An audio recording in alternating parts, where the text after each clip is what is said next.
Волейбол спортыг сонирхдог залуусыг эрүүл идэвхтэй амьдралд урайлан спортоор хичээллүүлэн багийн ажиллагаанд сургаж эрүүл чирэг шин залуу тамирчдыг нэн илрүүлэх зорилгоор Монголын волейболын залуучуудын холбооноос волейбол сонирхчдын дунд зохион байгуулагдаж байгаа ди зэрэглэлийн улсын аварга шалгаруулах тэмцээний амралтын өдрүүдэд болж байна.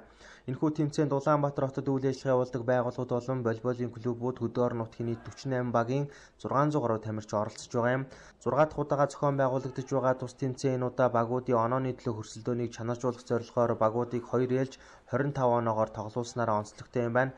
Тодорхойлбол багууд 2 ээлж тоглохдоо тоглолтын партийн харьцаа 1-1 болсон тохиолдолд 3 дугаар ээлжийн тоглолт гарахгүй бөгөөд парт тэнцсэн тохиолдолд оноо тоолж ирэмлэх бөгөөд эхний 2 баг нь зооноосоо гарах юм байна.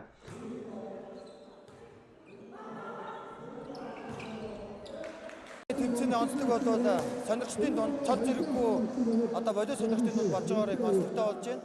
За энэ удаагийн тэмцээнд бол 48 баг оролцож байна. Эрэгтэй 28, эмэгтэй 20 багууд оролцож байгаа. За мөн ингээд гадаадын олон улсын жишг нийцүүлсэн юм сонирхчдын дунд зохион байгуулах тэмцээний онооны системээр бол бид бөмбөг тоол гаргачлаар бол зохион байгуулж байгаараа бас энэ удаагийн тэмцээн маань онцлогтой болж байгаа.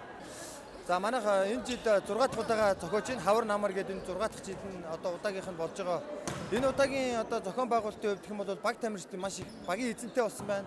Багийн байгууллагуудтай болсон байна. Дээрээс нь хувцс чигдрэл багийн эдвэх оролцоод маш өндөр зохион байгуулалттай болсон нь бол өмнөх жилүүдээс онцгой харагдаж байна. Волейболын ди зэрэглэлийн улсын аварга шалгаруулах тэмцээний 6 дахь удаагийн тэмцээнд манай баг анх удаага оролцож байна. Хобби центр багаас.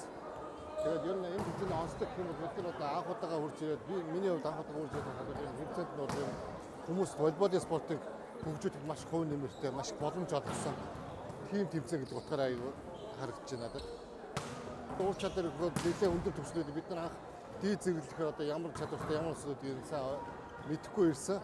Гэхдээ харахад бол үнэхээр гоё хамгийн гол бие биенээсээ юм сураад сурах авьяастай залуучууд авьяастай хүүхдүүд зөндөө байна. Авьяастай сайн гарч ирж байгаа шинээр байгууллагад маш их боломж олгосон ийм гоё тэмцээн болж байна. За энэ онооны тухайд бол миний бодлоор бас нэлээд тийм шудраг гэж бодож байна. Авсан оноо болгоноор оноогоо сүйд нь нийлбэрээр нь хуваагаад яг өөрийн багийн тамирчны чанараар шалруулж явуулж байгаа надад бас тодорхой хэмжээнд бас нэг талаараа шудраг санагдлаа. Монголын волейболын залуучуудын холбооноос зохион байгуулдаг DCB зэрэглэлийн улсын аварга шалгаруулах тэмцээнүүд зохиогдож ирснээс хойш маш олон хүнийг хамарч чадсан. Тэр дундаа хөдөө орон нутгаас ховд, завхан, өмнө говь, хөвсгөл, булган, төв, говь, сүмбэр, дорн говь, дархан, баян онгор, архангаа, үр хангаа, Сүхбаатар, Сэлэн гэх мэт маш олон аймгийн баг тамирчид зорин ирж оролцдогоор онцлогтой юм. Ирэх 12 дугаар сард C зэрэглэлийн улсын аварга шалгаруулах тэмцээн болох юм байна.